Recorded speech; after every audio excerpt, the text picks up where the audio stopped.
सीधे ही बात करते हैं। जी जी जी। पहले तो आपका बहुत बहुत स्वागत है। और 1100-1200 लोग वेट कर रहे हैं बहुत समय से आपकी।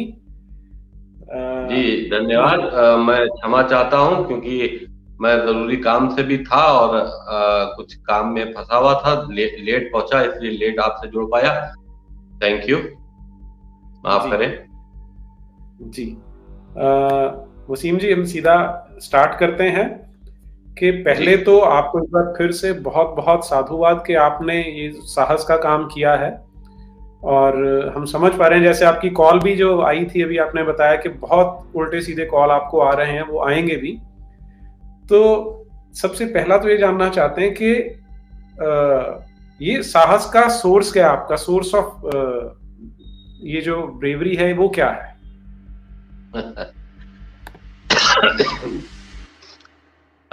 नीरज जी, थोड़ा सा आदमी हिम्मत कर दे तो सच बोलने लगता है।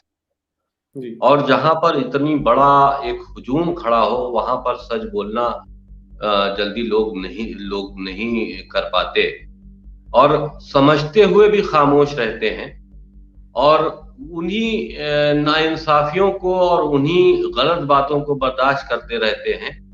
और अब जाहिर सी बात है कि जब मुझे लगा कि ये गलत है तो मैंने उसको बोल दिया, क्योंकि पूरा समाज इस वक्त हमारे खिलाफ है, हमारे घर के लोग खिलाफ हैं, हमारे फैमिली के लोग खिलाफ हैं, लेकिन हम एक मिशन की तरफ बढ़ रहे हैं। हमको दुनिया को बताना है कि जिस इस्लाम को 1400 साल पहले लाया गया उसकी असलियत क्या थी। आज दुनिया में दूसरी आबादी पर मुसलमान हैं जो कि इस्लाम को मानते हैं।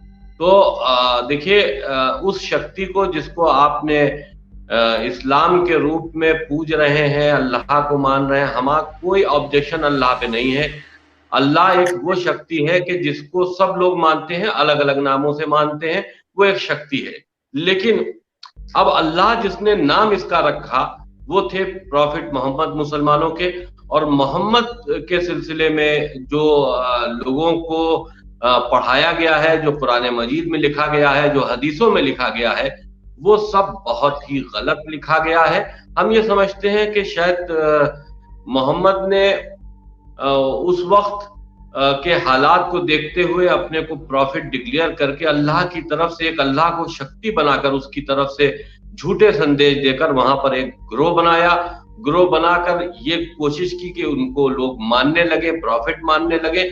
और उसके बाद धीरे धीरे धीरे वो ग्रोह जो था वो इतना बड़ा ग्रोह बन गया कि आज बहुत सिस्टमेटिक वे में पूरी दुनिया में एक आतंकवाद इस्लाम के नाम पर फैल चुका है। और इसकी बुनियाद अरब में 1400 साल पहले पड़ी। जी। जब हम ये बात कहते हैं तो उसमें पहला प्रश्न जो आजकल आने लगा, पहले तो ये माना जा रहा था कि मोहम्मद बिन अब्दुल्ला नाम का एक व्यक्ति हिस्टोरिकली एग्जिस्ट करता था जिसने इसे शुरू किया है। तो आपने क्योंकि एक पूरी पूरी पुस्तक लिखी है इस व्यक्ति के ऊपर, तो आजकल एक नया एक शुरू हुआ है। कुछ लोगों का ऐसा मानना है कि मोहम्मद नाम का व्यक्ति कोई था ही नहीं, केवल उसको एक घड़ के एक नया मजहब शुरू कर दिया गया। तो आप क्या सोचते हैं इसके बारे में? नहीं, मोहम्मद नाम का व्यक्ति था। देखिए, 1400 साल पहले अरब की हिस्ट्री है, सारी किताबों में लिखा है। और मोहम्मद नाम का व्यक्ति तो था, ये नहीं कह सकते कि नहीं था। वो तो था। और हम ये समझते हैं कि वो, देखिए, क्योंकि जो जितना भी हमने मोहम्मद के सिलसिले में इस्लामिक किताबों में पढ़ा, तो यही समझ में आया कि शुरुआती दौर से वो दिमागी तौर पर बीमार बच्चा था, जो बड़ा होकर उसने एक अमीर औरत से शादी की। और उसके बाद फिर उसके जहन में मोहम्मद को एक रसूल बनने का ख्याल आया। और उसके बाद से फिर उसने उसी दौलत से, उस औरत की दौलत से उसने एक मजहब को क्रिएट कर दिया। और वो दिमागी तौर पर एक ऐसी कुछ बीमारियां दिमाग में होती हैं कि जिससे इंसान बहुत ही अलग थलग रहता है, क्योंकि ये काल्पनिक व्यक्ति था। बचपन में इसकी जो माँ थी, आप वो कल्पनाशील कहना इसके चाहते फादर जो थे वो बचपन में ही एक्सपायर हो गए थे, मतलब ये पैदा भी नहीं हुए थे, 6 महीने के पेट में थे। उसके बाद इसकी माँ ने इनको जन्म देकर इनको एक दासी को दे दिया। वो उसने इसकी परवरिश की, फिर वो मर गई, तो फिर दूसरों के हाथों। तो बचपन से ये इस तरह की इन्होंने जिंदगी जी है कि काल्पनिक जीवन में सन्नाटा इनको पसंद था, अकेले रहना पसंद था, काल्पनिक जीवन में अपनी जिंदगी को जीते। ये सब इस्लामिक किताबों में देखिए लिखा है, मैं अपनी तरफ से कुछ नहीं कह रहा हूं, इस्लामिक किताबों में लिखा है। उसके बाद फिर एक अल्लाह के नाम को क्रिएट किया गया और अल्लाह के नाम के मैसेजेस आए। आप देखिए कुरान में जिस तरह के मैसेजेस हैं वो जगह जगह बदलते गए, हालात जैसे जैसे मोहम्मद के बदलते गए, अरब में जिस जिस तरह की परेशानियों को उन्हीं ने फेस किया अपनी मुहिम में, उन्हीं ने अल्लाह का मैसेज उस परेशानी में बना लिया कि भाई ये अल्लाह का मैसेज है, भाई अब ये करना है। तो वो एक हम ये समझते हैं क्रिएट किया हुआ अल्लाह था। मोहम्मद तो थे, लेकिन मोहम्मद का जो क्रिएट किया हुआ अल्लाह है वो वही शक्ति है जो इसने दुनिया को क्रिएट किया है। लेकिन जिसको मोहम्मद ने अल्लाह कहकर उसके नाम का प्रचार गलत किया, वो गलत है। जी, आप बिल्कुल ठीक कह रहे हैं, क्योंकि जो प्री इस्लामिक अल्लाह था वो वहां की जो पैंथियन थी, लगभग 360 अलग अलग देवी देवता थे, उनमें से एक था। और जैसे हमारे यहाँ बहुत सारे देवी देवता हैं, हम सभी को भगवान का रूप मानते हैं, उन्हें भी माना जाता था। लेकिन मोहम्मद बिन अब्दुल्ला ने आके उसी अल्लाह की डेफिनेशन, उसके एट्रीब्यूट चेंज करके एक नया सिस्टम क्रिएट कर दिया। अच्छा, जब भी आप जुड़े नहीं थे ना, तो दो दर्शकों के प्रश्न थे जो मैं पहले आपसे पूछ लेता हूँ। एक तो उनका पूछना है कि आपकी ये जो किताब है अगर खरीदनी हो तो कैसे खरीदें, इसे कहाँ से मिलेगी? देखिए, इस जहां पर किताब का वो चल रहा है, एडवर्टीजमेंट चल रहा है और मेरी बाइट चल रही है, उस पर एक व्हाट्सएप नंबर दिया हुआ है, क्योंकि किताब को मैंने अमेज़न पर देने की कोशिश की और लोगों को देने की कोशिश की, तो लोग इतना भयभीत हैं इस किताब से कि वो उसको जल्दी रख नहीं रहे हैं, अपने माध्यम से उसको बेचना नहीं चाह रहे, अपने माध्यम से लोगों को पहुंचाना नहीं चाह रहे। तो फिर मैंने खुद एक अपने स्टाफ के जरिए एक व्हाट्सएप नंबर क्रिएट किया है। उस व्हाट्सएप पर जाकर व्हाट्सएप करें, वहां से हमारे स्टाफ से उनको मैसेज आएगा और जो अपना एड्रेस भेजें, जो उसका पेमेंट है वो उसके हिसाब से पेमेंट करें। मैंने बहुत सी ऐसी किताबें उन लोगों को भेजी हैं जो पेमेंट नहीं कर सकते, वो ऐसे इस हालात में नहीं है, तो हमने उनको भी भेज दी हैं।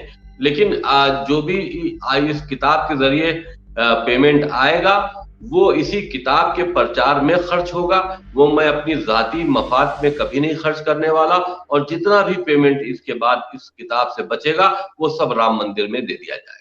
ये मेरा अपना सोचना है। जी, यदि आप दर्शकों की सुविधा के लिए एक बार नंबर बता दें, क्या है? हाँ, मैं 1 मिनट देख के बताता हूँ।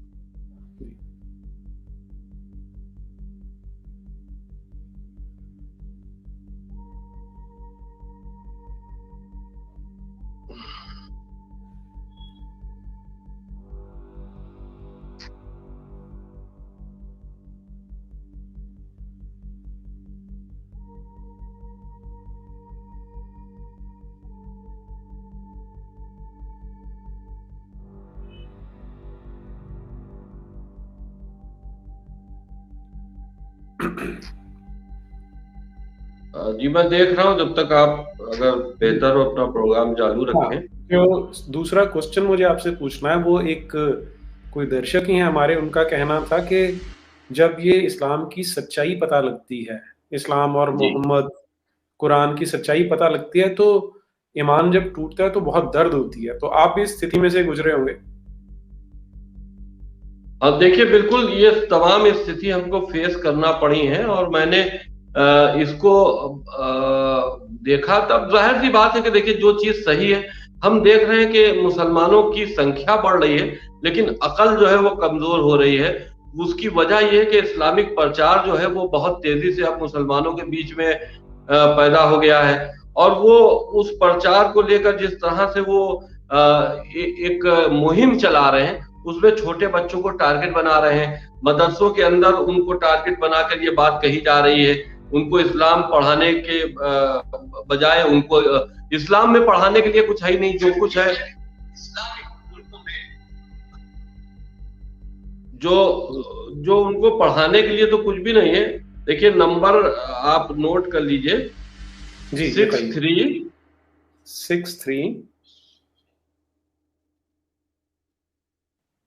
88 88 645 645 470।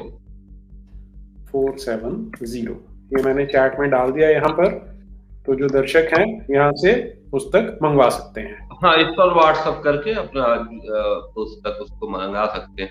तो मैं ये कह रहा था कि देखिए, जरूरत ये है कि बहुत से मुल्कों में और खास करके हिंदुस्तान में भी लोगों को धर्म परिवर्तन कराकर मुसलमान बनाने की एक मुहिम तेज हो गई है। अब जिहादी जो है वो बहुत तेजी से पूरे वर्ल्ड में काम कर रहे हैं। जिहाद के नए नए तरीके हैं। जिहाद लड़के भी हो रहा है, जिहाद समझा कर भी हो रहा है, जिहाद लालच देकर भी हो रहा है। यानी कि उनका मकसद सिर्फ ये है कि मुसलमान बनाओ और मुसलमान बनाकर ज्यादातर जब तक के ज्यादा से ज्यादा लोग मुसलमान हो जाएं। और यही चीज अरब के जब यहाँ पर मुगल यहाँ पर आए अफगानिस्तान से, और तो उन्हीं ने भी यही किया है। और इस हिंदुस्तान के अंदर इस्लाम इतनी तेजी से बढ़ा मुगलों के ही जमाने में है, तो जाहिर सी बात है कि वो एक फौज लेकर आए थे, मुसलमान तो लेकर आए नहीं थे। तो जितने मुसलमान आ सकते थे वो आए, बाकी उन्हीं ने यहाँ के लोगों को मारपीट कर और उनकी हत्याएं करके उनको मुसलमान बनाया। तो वही चीज, तो जिहाद जो है वो कई तरह से होता है। शादी करके भी जिहाद को नाम देते हैं। उनका मतलब ये कि मैंने अगर एक मुसलमान किसी गैर मुसलमान को मुसलमान बना लिया तो हमारी जिंदगी कामयाब हो गई, अल्लाह की निगाह में हमारी अब हमको जन्नत मिलनी ही मिलनी है। तो ये तरह तरह के जो फार्मूले चल रहे हैं, तो इसलिए मुझको इस किताब को लिखना पड़ा कि लोगों तक पहुंचे, जो गैर मुसलमान है वो इसको ज्यादा पढ़े, ताकि वो अपने गैर मुसलमान जो हैं वो अपने समाज में इस बात को बता सके कि कभी भी उन तक कोई आदमी पहुंचे इस्लाम को कबूल करवाने के लिए या किसी भी तरह, तो वो उनको पता चले कि इस्लाम कुछ नहीं है। ये एक वो ग्रुप था जिसको एक आतंक के लिए अरब में पैदा किया गया था। और वो आदमी जो दिमागी तौर से एक बीमार व्यक्ति था, उसने मोहम्मद ने इस इस्लाम को इस तरह से वहां पर क्रिएट किया था। कुरान मजीद में आप तो बहुत आपने काफी तरह से कुरान पढ़ा है, आपने देखा भी, आप जानते भी हैं। तो कुरान मजीद अरब की हिस्ट्री से बाहर नहीं निकला है। जो कुछ उसने वहां देखा बस वही बता दिया। वहां के जो उस वक्त के बेवकूफ लोग थे उनको समझाने के लिए उसने कुरान को अल्लाह का मैसेज बना के देते रहा। और जब उसका एक एम्पायर खड़ा हो गया तो उसमें फिर खलीफा बन गए। उसके बाद वो इस्लाम जो था धीरे धीरे बढ़ता चला गया, उसको इस्लाम का शक्ल दे दिया। तो आप देखिए कि अरब में लोग कौन थे, ज्यादातर तो वो सनातनी धर्म के लोग थे। वो चाहे जिस तरह से भी मूर्ति पूजा कर रहे हो, बहरहाल वो मूर्ति पूजा ही अरब में होती थी। सबके अपने अपने भगवान थे, अपने अपने लोग थे, अवतार थे। वो उनको अल्लाह के नाम से नहीं मानते थे, वो उनको अपने अलग से जिसको वो ईश्वर मान रहे हैं, भगवान मान रहे हैं, या वो शक्ति जिससे वो समझते थे कि इसने हमें पैदा किया है दुनिया में, तो उसका वो अलग अलग नाम रखे हुए थे उन मूर्तियों का। तो उसके बाद सबसे पहला इस्लाम का फंडा ही यही है कि मूर्ति पूजा खत्म करो। तो अरब के अंदर क्योंकि सिवाय मूर्ति पूजा के कुछ और नहीं होता था, किसी और माध्यम से उस शक्ति को पूजा नहीं जाता था, तो उन्हीं ने उस मूर्तियों को तोड़ना शुरू किया। और तोड़कर आज वो मूर्ति पूजा इसीलिए हराम है इस्लाम में। ये इस्लाम में सिर्फ मूर्ति पूजा ही क्यों हराम है? क्योंकि मूर्तियां ही तो तोड़ी है वहां पर।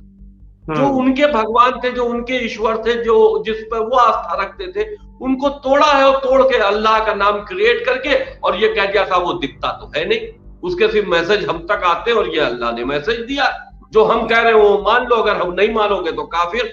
अब लोगों के जिनके जिनके समझ में आया वो आ गए। रात में ये लोग लूटते थे दूसरे जगह, और जो ये लूट कर औरतों को लाते थे और वहां से माल और सामान लेके आते थे, आपस में बांटते थे। इस्लाम का बड़ा होने का फंडा ही यही है अरब के अंदर, कि इस्लाम तब बड़ा हुआ। पहले तो बहुत कम लोग जुड़े थे, लेकिन उसके बाद जब इन ग्रुपों ने रात में हमले करके दूसरी जगह लूटपाट शुरू की और ये खुश रहने लगे, क्या वहां पे गरीबी ज्यादा थी उस वक्त, वहां ना सोना था ना पेट्रोल था, जाहिर सी बात है कि वहां मेहनत मजदूरी करते थे। तो लोगों ने देखा कि मोहम्मद का गुट तो बहुत अच्छा है, अच्छे कपड़े भी पहन रहा है, अच्छी तरह से खा भी रहा है, तो वो ज्यादा लोग इसमें शामिल होते गए, मोहम्मद से बैत करते गए, मोहम्मद के अल्लाह को मानते गए। तो वो उनका फंडे यही था कि लूटो और इसको अल्लाह की तरफ से तोहफा मान के आपस में बांट लो। तो उस वक्त तो इस हिसाब से इस्लाम फैला।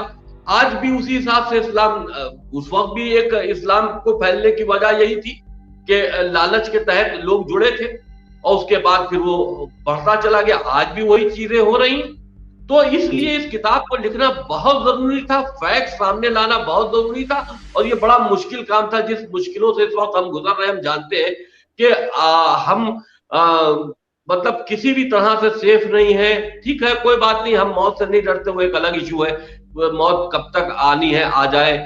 हम अपना मिशन पूरा एक तरह से कर चुके हैं, एक असलियत लिख चुके हैं, किताबी शक्ल में लोगों तक पहुंचा चुके हैं, और हम ये समझते हैं कि ये किताब जो हमने लिख दी है, ये लोग हमसे बाहर मुल्कों में भी मांग रहे हैं, लाइब्रेरी में रखने के लिए मांग रहे हैं। तो अब ये एक सुरक्षित जगह पर पहुंच जाएगी, और लोग आज नहीं 100 साल के बाद इस्लाम की जब असलियत उनके सामने आएगी, और यही इस्लाम जिसको वो आज बहुत अच्छा इस्लाम कह रहे हैं, यही इस्लाम जिसको वो कह रहे हैं शांति का मजहब है, यही इस्लाम जिसको वो कहते हैं साहब हमने कभी किसी के लिए ज्यादती नहीं करते, इसी इस्लाम से जरिए वो इतना खून खराबा करेंगे।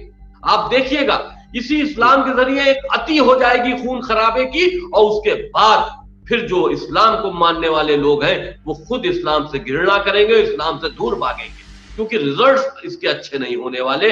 जिस तरह से एक मुहिम, इंटरनेशनल मुहिम चल रही है, जो ऑर्गेनाइजेशंस, जो आतंकी ऑर्गेनाइजेशंस है, जो अब हिंदुस्तान के अंदर भी आ चुकी है, वो एक बड़े खून खराबे की तैयारी कर रही है। हम ये जानते हैं कि पहला खून खराबा तो हिंदुओं के साथ में हो सकता है, लेकिन उसके बाद फिर ये इस्लाम के मानने वाले खुद समझेंगे कि हमने बहुत गलत किया, और ये भागेंगे दूसरे मजहबों की तरफ।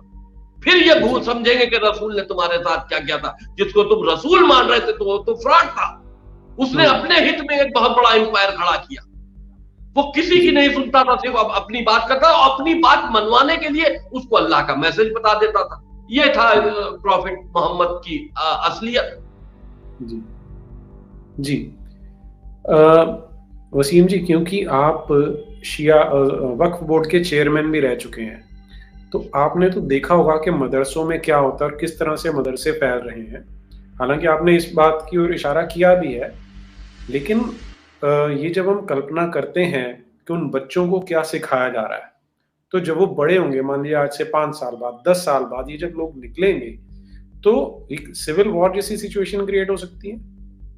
जाहिर सी बात है, देखिए मदरसे जो हैं, मैं आज से नहीं कई सालों से इस बात को चिल्ला रहा हूं कि मदरसे, प्राइमरी मदरसे कम से कम बंद कर। मदरसे एक बहुत बड़ा माध्यम है बच्चों के जहनों को खराब करने का, और बहुत बड़ा माध्यम है इस्लामिक जहर उनके अंदर उतारने का। तो मदरसों को तो बंद होना चाहिए, और ये इसीलिए आप देखिए पिछले 10 सालों में मदरसों की संख्या जो बढ़ी है, 10-15 साल हो गए जो मदरसों की संख्या बढ़ती चली गई, इसीलिए इतनी कट्टरपंथी मानसिकता लोगों में आती गई।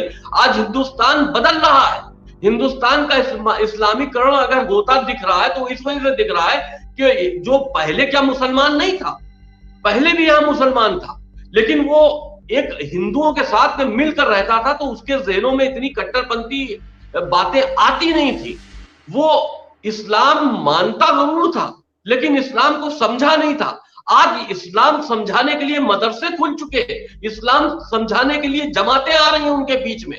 अब उनके अंदर ये बात पैदा हो रही है कि हिंदू काफिर हैं, हिंदुओं का कत्ल होना चाहिए, हिंदुस्तान पे हमारा कब्जा होना चाहिए। ये सारी जो मुहिम चल रही है, ये भाई आप कैसे किसी दूसरे, यहां पर सनातन धर्म के लोग रहते हैं, आप उनकी अगर हत्या करने की साजिश कर रहे हो, आप उनके लिए अगर के जिस तरह का गेम खेला जा रहा है, संख्या बढ़ाने की कोशिश की जा, हमने बहुत सी जगहों पर ऐसी बात कही कि जहां कोई भी ये कहा जाता है कि बच्चे कम पैदा करो, हमारे मुल्ला निकलकर बाहर आ जाते हैं कि साहब बच्चे क्यों कम पैदा किए जाए, अल्लाह का देन है। तो आप ये बताओ, जब तुम हर चीज रसूल की जो रसूल करते थे उसको तुम सुन्नत मानते हो, तो रसूल ने 13 शादियां की और एक बच्चा हुआ, तो भाई इसको भी सुन्नत मान लो, एक बच्चा पैदा करो ना। जब रसूल की एक लड़की थी और 13 शादियां थी, तो शादियां तो छोड़ो, तुम कर सकते हो तो कर लेना, ना कर पाओ ना करना, लेकिन बच्चा तो एक ही था रसूल का, तो तुम रसूल के नाम, रसूल की सुन्नत इसको भी मान लो, लेकिन बच्चा पैदा करने के लिए सुन्नत पर तुम अमल नहीं करोगे, क्योंकि एक मिशन है। हमें एक तादाद बनानी, एक फौज बनानी, हिंदुस्तान पे कब्जा करना, हिंदुओं का कत्लेआम करना। और जहां जहां मेजॉरिटी में मुसलमान होता है, आप देखिए वहां पर कब्जे हुए हैं। कश्मीर आपके हाथ से गया, कश्मीर से हिंदुओं को निकाला गया। केरल में क्या हुआ हिंदुओं के साथ में, वहां मेजॉरिटी ज्यादा है। वेस्ट बंगाल में क्या हुआ, आप देखिए बंगाल में भी हिंदू परेशान है, वहां पर भी मुसलमान किस तरह से अति कर रहे हैं। तो जहां जहां मुसलमान, आप जो सेकुलर मुसलमान है, अब हम इस पर भी आपको बात बताएं, हम सेकुलर मुसलमान, अगर के नाम अल्फाज मुसलमान जुड़ा है, वो अल्लाह रसूल और कुरान पर अकीदा रखता है, तो वो सेकुलर इसलिए है कि आपके बीच में, जिसको आप सेकुलर मुसलमान कह रहे हैं कि हाँ भाई ये तो बड़ा अच्छा है, हमारे लिए अच्छी अच्छी बातें करता है, बहुत हमसे नफरत नहीं करता, वो इसलिए कर रहा है कि आपके मुआशरे में जुड़ के रह रहा है। जरा सा इसको कुछ दिन के लिए कश्मीर भेज दिए जहां इसकी आबादी हो, फिर पूछेंगे कि ये वही सेकुलर था कि जो आपके बीच में बहुत मोहब्बत आपसे करता था, या ये वो सेकुलर है जो असली मुसलमान। तो असली मुसलमान वही है जो इस्लाम के चीजों को माने, कुरान को माने और रसूल को माने, तो वो कभी सेकुलर नहीं हो सकता। हम नहीं मानते कि कोई भी मुसलमान सेकुलर है, वो सेकुलर होना उसकी मजबूरी है। भारतीय जनता पार्टी को मान लीजिए वोट नहीं करता मुसलमान, तो इसलिए नहीं करता कि वो हिंदुओं की पार्टी उसको मानता है। मुसलमान के लिए भारतीय जनता पार्टी चाहे जितना कर दे, लेकिन कभी भी मुसलमान भारतीय जनता पार्टी को वोट नहीं देगा।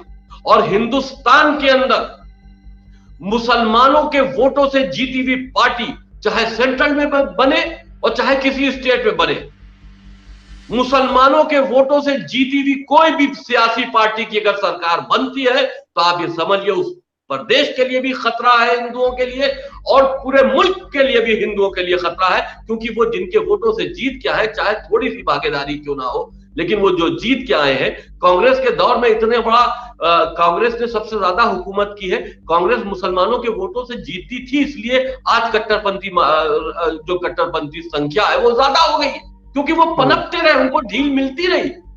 भाई जब उनका सपोर्ट अंदर से होता रहा तो होता रहा, आज वो इतनी बड़ी तादाद में हो गए, आज वो आपके मुंह के ऊपर खड़े होकर बोलने को भी तैयार है और कोई भी अपराध करने को तैयार है। तो ये इसलिए करते हैं क्योंकि सरकार में उनकी पकड़ है। तो सबसे अहम चीज हिंदुस्तानियों को यह समझनी चाहिए कि मुसलमानों के वोटों से जीती हुई पार्टी न प्रदेश में आए और न हिंदुस्तान में आए। अगर वो आती है तो हिंदुओं के लिए खतरा जरूर बनेगा। जी जी वसीम जी, इसमें एक जो आजकल हम देख रहे हैं कि सोशल मीडिया पे जैसे जैसे आपने आवाज बुलंद की है, आपने जब पिटीशन डाली कि इन आयतों को हटाया जाए, तो सुप्रीम कोर्ट ने तो चलिए जो किया सो किया, लेकिन उससे एक बहस जरूर छिड़ी देश में कि इन आयतों को पढ़ें तो सही। तो कुछ संख्या में, अभी बहुत कम संख्या में हिंदू हैं जो थोड़े से इसको समझने लगे हैं, और दूसरी ओर कुछ मुसलमान हैं जो अब इस्लाम छोड़ रहे हैं, लेकिन अभी उनकी संख्या कम है। तो मेरा ये मानना है कि सरकार को इन लोगों को संरक्षण देना चाहिए और इनको किसी तरह से कोई सिक्योरिटी, कॉन्स्टिट्यूशनल सिक्योरिटी देनी चाहिए। आपका क्या विचार है इसमें? बिल्कुल, जो लोग इस्लाम को छोड़ के जाते हैं और इस्लाम के बारे में अगर खुलकर बोलने को तैयार हैं, तो बिल्कुल सरकार की जिम्मेदारी है, क्योंकि वो एक बड़ी मुहिम में एक इंसानियत के लिए लड़ाई लड़ रहे हैं। हम नहीं, अगर कोई भी व्यक्ति अगर इंसानियत की बात करता है और उसके साथ में ये जो वहशी दरिंदे मुसलमान जो जिनको कहा जाता है, वो उनके साथ में मारपीट या उनके साथ में उनकी हत्या करने की साजिश करते हैं। देखिए ये भी होता है कि मान लीजिए किसी ने इस्लाम छोड़ दिया या कोई इस्लाम के जो असलियत है वो बयान करने लगा, तो ये उसको मारने की इसलिए कोशिश करते हैं कि जैसे अब इस वक्त हमारे साथ में चल रहा है कि हमको मारना है, हमारी हत्या करना है, सर काटना है, या जो भी मिशन हमारे साथ में इस वक्त चल रहा है, तो वो इससे भी इसलिए चल रहा है कि वो इस्लाम को क्योंकि हमने जो भी बात कही है वो बिल्कुल ओपनली बात कह दी, जो इस्लाम में अंदर है वो हमने कह दिया। अब वो उसको क्योंकि उसका जवाब नहीं दे सकते, तो वो मेरा मुंह बंद करने की कोशिश कर रहे हैं, मेरी गर्दन काट देना या मुझे शूट कर देना। तो वो इसलिए करना चाहते हैं कि आने वाले और कुछ सालों बाद कोई दूसरा वसीम रिजवी ना पैदा होने पाए, इस अंजाम से डर जाए कि वसीम रिजवी एक ऐसा व्यक्ति था जिसने इस्लाम की असलियत खोलने की कोशिश की थी, लेकिन उसको मार दिया गया, इस बुरी तरह से मारा गया कि वो उसका सबक दूसरे लोगों पर पड़े। तो यही चीजें हमेशा होती रही हैं। तो बहरहाल वो चाहे कुछ भी हो, हम अपने हिसाब से तैयार हैं। हमें मालूम है कि 99% हमारी मौत किसी हादसे में होनी है, हमको ये जरूर मारेंगे, लेकिन हम उनके इस डर से चुप नहीं हो सकते, क्योंकि हम एक मिशन की तरह काम कर रहे हैं, हम अपने हिंदुस्तान के लिए काम कर रहे हैं, हम दुनिया में इंसानियत के लिए काम कर रहे हैं। तो इंसानियत के खिलाफ आवाज अगर उठानी है तो असलियत बोलनी होगी, इंसानियत के लिए अगर आवाज उठानी है तो असलियत बोलनी होगी, और असलियत बोलोगे तो जाहिर सी बात है कि सख्त जरूर लगेगी, अल्फाज कड़वे होंगे, लोगों को बुरे लगेंगे। तो वो हम दुनिया में तन्हा क्यों ना बचे मुसलमानों के बीच में, कि हम एक अकेली आवाज हो, लेकिन हम उस अकेली आवाज पर ही अपने जोर देते रहेंगे। हम कभी भी पूरी दुनिया के मुसलमानों से डरने वाले नहीं है, चाहे हशर जो भी। जी, आपकी वीरता को बहुत बहुत नमन। ये बताइए कि जो आपने कहा कि मदरसों को बंद करने की आपने बात की थी, जो कि बिल्कुल एक कॉमन सेंस, बिल्कुल लॉजिकल सॉल्यूशन है कि जब आपको एक बार पता लग जाए, आज से 20 साल पहले, 30 साल पहले मान लेते हैं कि सोशल मीडिया नहीं था, इंटरनेट नहीं था, तो आम लोगों को इस्लाम की वास्तविकता पता नहीं थी। पर अब जब आपको पता है कि इस तालीम से किस तरह के लोग तैयार होंगे अगर वो यहीं पढ़ रहे हैं, विशेष रूप से मदरसों में जो पढ़ रहे हैं, पहले जैसा आपने बिल्कुल ठीक बात बोली, आपका एनालिसिस एकदम परफेक्ट है कि कांग्रेस ने इनको पोषित किया, रडार के नीचे नीचे ये बढ़ते जा रहे थे, और इस ओर किसी का ध्यान नहीं गया। लेकिन अब ध्यान चला गया है, और बिल्कुल कॉमन सेंस की बात है कि जो बच्चा इस चीजों को पढ़ के बड़ा होगा वो हत्यारा बनेगा, वो काफिर विरोधी होगा, वो एक जुनूनी जैसा हो सकता है, वो जिहादी निकलेगा। तो इनको बंद करना, मदरसों को बंद करना एक बिल्कुल लॉजिकल सॉल्यूशन है। तो इसमें आपको विरोध देखने को मिला जब आपने कहा कि बंद किए गए? नहीं, देखिए, मेरी तो हर बात का विरोध होता है। जिस वक्त मैंने मदरसों को बंद करने की बात कही तो तभी क्योंकि नेपाल बॉर्डर से इतने मदरसे सटे हुए थे, जहां पर हमको ये पता चला था कि दाऊद के गुर्गे वहां रहते हैं और वहां पर उनको पनाह दी जाती है, वहां से मूवमेंट होता है। तो मैं तो खुद गया था वहां पर मदरसों को, कुछ मदरसों पे हमने खुद ताला लगाया था जो हमारी संपत्ति पे थे। लेकिन उसके बाद फिर उसका नतीजा ये हुआ कि हमको फोन पर धमकी मिली दाऊद की तरफ से, उनके किसी गुर्गे ने धमकी दी नेपाल से, और उसके बाद फिर वो 5 शूटर दाऊद के हमें मारने आए, जो कि वहां दिल्ली में पकड़े गए। क्राइम ब्रांच ने उनको दिल्ली की पकड़ा, दुबई से उनको इस बात की खबर मिली थी इंटरपोल के जरिए कि हमको मारने के लिए लोग आ रहे हैं। उनको असलहों के साथ में पकड़ा, उसमें एक हरियाणा का था, एक बॉम्बे का था, 2 बुलंदशहर के थे। तो इस तरह से कई लोग पकड़े भी गए। तो जाहिर सी बात है कि देखिए, जब हमने मदरसों के बारे में बोला तो इसीलिए हमने ये बात कही कि भाई मदरसे, देखिए, आप बुनियाद खत्म कर दीजिएगा। हम साफ बात ये कहते हैं कि देखिए, विचार जो है उन विचार पर हमला करो, जो बुनियाद, मदरसा बुनियाद है, इसको बंद करो। आतंकवादियों को मारते रहो, नए बनते रहेंगे भाई, एक बड़ी तादाद है, वो बनते रहेंगे। आप आतंकवादी संगठनों को खत्म नहीं कर सकते, वो बनते रहेंगे। जहर गोया कितनों को मारोगे, कितने इनकाउंटर्स आप करेंगे?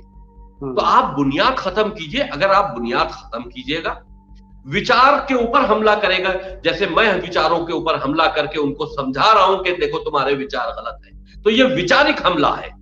अगर गवर्नमेंट इसमें मान लीजिए मदरसों को बंद करती है, गवर्नमेंट के लिए हम समझते हैं कि ये सख्त कदम होगा, क्योंकि यहाँ पर जाहिर सी बात है कि एक बड़ी आबादी मुसलमानों की है। तो वो अगर, लेकिन फिर भी अगर सख्त कदम उठाना पड़ता है हिंदुस्तान के लिए, तो गवर्नमेंट को इस पर विचार करना चाहिए। और हमें ये उम्मीद भी है कि जो मौजूदा हुकूमत है, या हम साफ बात कर, मैं भारतीय जनता पार्टी का मेंबर नहीं हूं, लेकिन फिर भी साफ बात ये कहूं कि जो लोग, वही बात आ गई सामने कि जो मुसलमानों के वोटों से जीतकर पार्टी कहीं हुकूमत बनाती है, वो कहीं ना कहीं देश को नुकसान जरूर पहुंचाएगी। आज की हुकूमत को हम इतना मानते हैं कि ये कर सकती है, अगर कि ये करना चाहें तो ये कर सकते हैं, और आज नहीं करेंगे। इन्हीं से हमें उम्मीद है कि ये कर सकते हैं, बाकी कोई सियासी पार्टी ऐसा नहीं करेगी, क्योंकि उनको मुस्लिम वोट चाहिए होते हैं, मुस्लिम राजनीति करते हैं। तो मेरी लड़ाई सियासी है नहीं, मेरी लड़ाई धार्मिक विचारों पर लड़ाई है। तो हम अपनी मुहिम पर काम कर रहे हैं, हुकूमत को देखना है कि क्योंकि उनको क्या करना है वो अपने खुद जाने, मैं उस पर टिप्पणी नहीं करता। लेकिन मैं बाहे उनको इस बात से आगाह करता रहता हूँ, लेटर भेजता रहता हूँ। मदरसों के सिलसिले में भी मैंने उनको कई पत्र भेजे हैं, कहीं ना कहीं कंसीडर हो रहे होंगे, पॉलिसी बनती है बड़ा स्टेप लेने के लिए, हम ये नहीं समझते कि वो कार्रवाई नहीं हो रही होगी। बहरहाल धर्मांतर करने वाले बहुत से गैंगों को इस हुकूमत में पकड़ा गया है। तो क्या इससे पहले की हुकूमतें जो रही, क्या उनमें ऐसा हुआ, कोई एक्शन हुआ? क्या उस वक्त धर्मांतर नहीं हो रहे थे? क्या धर्म का परिवर्तन मुसलमान नहीं करा रहे थे? उस वक्त भी करा रहे थे, लेकिन पकड़े नहीं जाते थे। हुकूमत की नॉलेज, अब कम से कम उनको पकड़ा जाना तो शुरू हो गया। तो ठीक है, धीरे धीरे हुकूमत धीरे धीरे काम करेगी। हम हुकूमत के उससे कोई हमें वो नहीं है, लेकिन विचारों पर हमला होना चाहिए। विचारिक हमला कट्टरपंथियों पर जरूरी है, उनको आईना दिखाना जरूरी है कि देखो तुम्हारा कितना खतरनाक चेहरा है। असलियत में तुम इस्लाम कबूल नहीं किया है, इंसान से तुम 1400 साल पहले हैवान बने हो, और हैवानियत को तुमने कबूल किया है जो मुसलमान बने हो। बिल्कुल ठीक है, जो आप बातें कह रहे हैं पॉलिटिकली इनकरेक्ट हैं, और इसके लिए बहुत साहस लगता है बोलने के लिए। अच्छा, एक मेरा प्रश्न जो है आपसे वो ये कि आम मुसलमान, मेरा मानना है कि कुछ संख्या ऐसी है आम मुसलमानों की जो सेंसिबल हैं, सेंसिटिव हैं, उन्हें अगर इस्लाम की वास्तविकता पता लग जाए, जैसे आपने जब किताब में तथ्य दिए हैं, तो उन्हें भी समझ में आएगा कि वो किस भ्रम में जी रहे थे, तो वो बाहर निकलेंगे इसमें से, ऐसा आपको लगता है? बिल्कुल। देखिए, मैं मुसलमान अपने को नहीं मानता, मैं शिया हूं। और शिया उस वक्त शिया हुए जब मुसलमानों ने, जो मुसलमानों की अपनी जो शियों की जो अपनी आस्था थी कि हजरत अली और उनके जो फैमिली के लोग थे उनको सामने लाया जाए, तो उनको जब सामने नहीं लाया गया, उनको वो नहीं बनाया गया, पहला खलीफा नहीं बनाया गया, तो एक ग्रुप टूटा जिनको शिया कहते हैं। और शियों की असली लड़ाई मुसलमानों से है। शिया जो है उनको, वो लोग जो मुसलमान हैं वो शियों को मुसलमान मानते ही नहीं। हमको भी मुसलमान होने पर कोई गर्व नहीं है कि हम सब मुसलमान हैं, हमको मुसलमान समझा जाए। ना ना ना, हम बिल्कुल मुसलमान नहीं, हम शिया हैं, हम शिया हैं, शियाने अली हैं। हम हमारी आस्था को तुम लोगों ने पामाल किया है। हम जिनको मानते हैं उन्हीं ने कभी भी आतंकी कोई ऐसी बातों को अंजाम नहीं दिया। वो रसूल के परिवार से जरूर थे, लेकिन उन्हीं ने कभी भी ऐसी आतंकी गतिविधियों पर अंजाम नहीं दिया, किसी इस्लामिक किताब में नहीं है। हम उनको मानने वाले लोगों में से हैं जिनके सर तुमने काटे हैं, अल्लाह अकबर कह के उनके सर काटे गए हैं, हम उनको मानने वालों में से। तो हमको मुसलमान ना कहो भाई, मुसलमान तो हमारे लिए गाली है। हमारी लड़ाई मुसलमानों से है, हमारी नहीं शियों की। शियों को यह बात समझनी चाहिए, मुसलमानों में तबका शिया है। हम पूरी दुनिया के शियों को इस बात से आगाह कर रहे हैं कि उनको ये बात समझनी चाहिए कि जिन मुसलमानों को हम आईना दिखा रहे हैं उनको से अपने को दूर रखो, अपने को मुसलमान मत कहो, तुम अपने को शियाने अली कहो।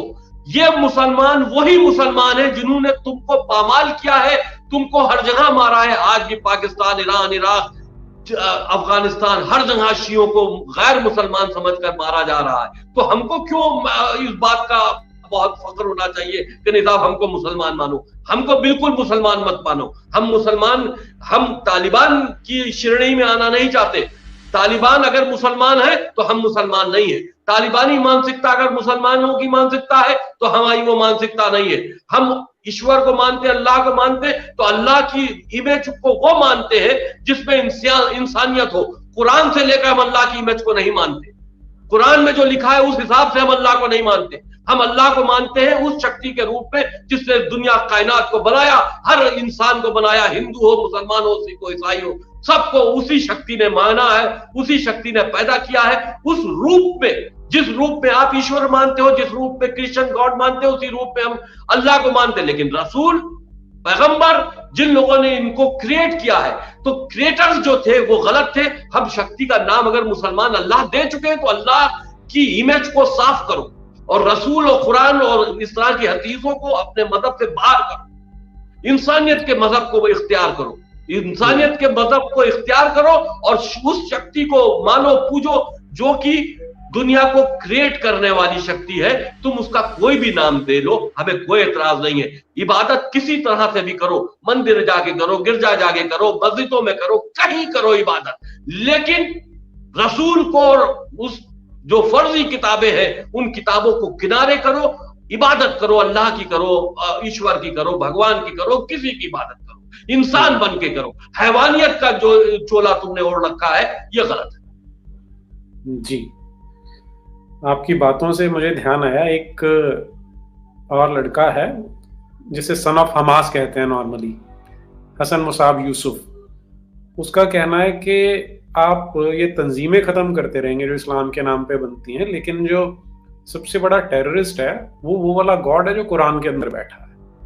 तो जब तक उसे नहीं निपटेंगे तब तक जो संसार है वो तो इस नीरज जी, मेरा यही तो कहना है ना कि आप गॉड का कोई नाम रख सकते हो, जो दुनिया का बनाने वाला है वो एक ही शक्ति है। ये कोई इस पर तो किसी धर्म के किसी भी इंसान का कोई विवाद नहीं है कि शक्ति कई है, एक शक्ति है, सब अपनी अपनी तरह से मान रहे हैं। तुम भी उसको अल्लाह कहकर मान सकते हो, मानो, लेकिन ये जो कुरान में जो रूप अल्लाह का दिया हुआ है उस रूप पे ना मानो। मोहम्मद ने जो रूप दिया है उस रूप पे ना मानो। मोहम्मद को छोड़ो, कुरान को छोड़ो, इंसान बनकर अल्लाह को मानो, सब कुछ ठीक हो जाएगा। जी, बिल्कुल ठीक बात है। वसीम भाई, आपकी जो साहस है, जो वीरता है, उसको मैं कोटि कोटि नमन कर रहा हूँ। अच्छा, दर्शकों के प्रश्न आया मेरे पास, लेकिन मेरी एक व्यवस्था है कि 7:30 बजे मेरा एक दूसरा स्ट्रीम है जो किसी और के चैनल पे, अपने पे होता तो मैं उसको स्थगित कर सकता था।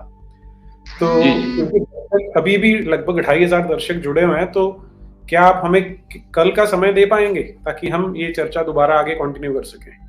हाँ, कल शाम को रख लीजिए। नहीं, कल शाम को 6 बजे मेरा एक है, तो शाम को 9 बजे रख लीजिए। कल 9 बजे? हाँ, 9 बजे से रख लीजिए, 6 बजे मेरा है। ठीक है जी, क्योंकि दर्शकों के प्रश्न भी छूट गए और आपसे भी तो बहुत सारी बातें जाननी है, लेकिन हमारी तो भगवान से प्रार्थना है कि आप सुरक्षित रहें, बहुत लंबी आयु हो आपकी, क्योंकि ये युद्ध हमें बहुत आगे तक लड़ना है। इसके लिए आपका बहुत बहुत, सभी दर्शकों की ओर से आपका बहुत बहुत धन्यवाद, और हमारी मनोकामनाएं आपके साथ हैं, हमारी शुभ जो चिंताएं हैं वो भी आपके साथ हैं। धन्यवाद। तो दर्शकों, मैं क्षमा चाहता हूँ, आज मेरी 7:30 बजे एक और चैनल पे स्ट्रीम है। कल 9 बजे हम वसीम जी से फिर से जुड़ेंगे, और जो आज प्रश्न आपके छूट गए उन्हें कल मैं लूंगा। तब तक के लिए अनुमति दीजिए। भारत माता की जय। वंदे मातरम।